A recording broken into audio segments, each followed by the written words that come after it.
Now then, baldness. If you call someone bald and point it out, I would say that's factual. I mean, I wouldn't go as far to say it. I realise I have a good head of hair. I'm very lucky to have so at the age of 37. May not always be the case, but I hope it is. But apparently calling a man bald is sexual harassment, according to an employment tribunal, because commenting on a man's baldness in the workplace is equivalent to remarking on the size of a woman's breasts, a panel of 3 employment judges rule.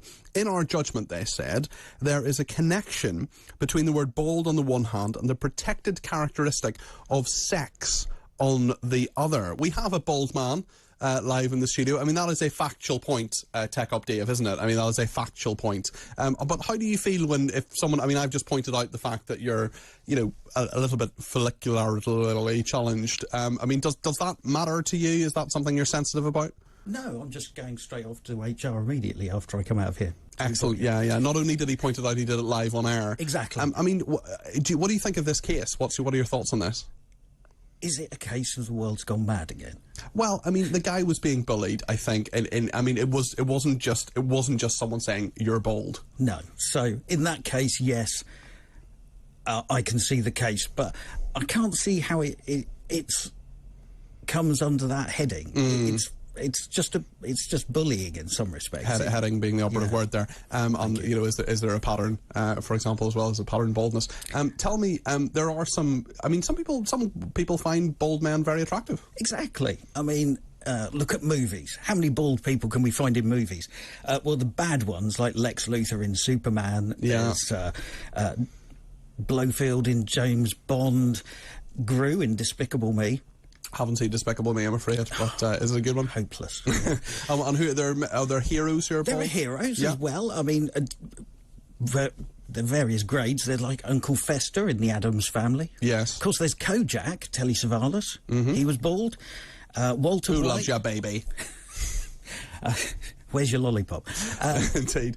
Brad in Cambridge has been in touch. He says, Peter, as a massively proud baldy, I am also overjoyed now to be a protected species. It's about time I had something I can protest about. Exactly. So there we are. Jean-Luc Picard, he's bald. That's right. Yeah, no, it's certainly not something that we need to worry about too much, I think.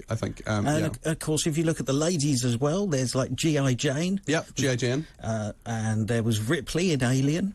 She was bald. Also, I mean, Jada Pinkett Smith, who has, I think, alopecia, who is Will Smith's wife. I mean, that was the root of I mean, they said G.I. Jane too. That was the Chris Rock kind of controversy about that as well. So that was very controversial. And of course, Sinead O'Connor. She's bald. Nothing compares to her. No. Yeah, absolutely. Well, Tech Up Dave, thank you very much, and thank you also for the custard creams. We actually have a number of texts about these, I love a custard cream. Well, I mean, 35p. Can't argue with that. Paid for by you, I should say, not me. Although I did get you a Diet Coke, which was, I think, 65p, so all in all I'm out 30p. Yeah, not so good. Anyway, thank you very much for that. Ian has been in touch. He says it's got to be blue ribboned or Tunnocks caramel wafers. I don't think we've had those so far. Maybe that's something we need to do. Shane in Sydney says, I love custard creams, but I'm having Tim Tams. Have you had Tim Tams? I love Tim Tams. Big fan. And thanks to Naughty Pup, who's been in touch, although Naughty Pup somehow has a picture of a cat, who says, good morning, Peter, looking even more handsome than usual. Have you seen the latest Jaffa Cake specimen? Absolutely delicious, just like you. Wow. What a charmer.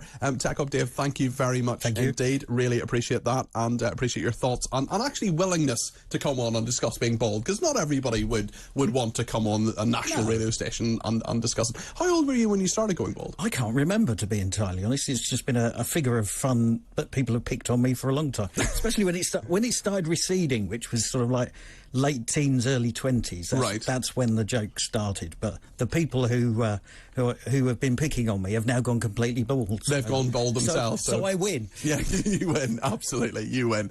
Absolutely. Well, Tech Up Dave Rhodes, you're a legend. Thank you very much indeed. Really appreciate that.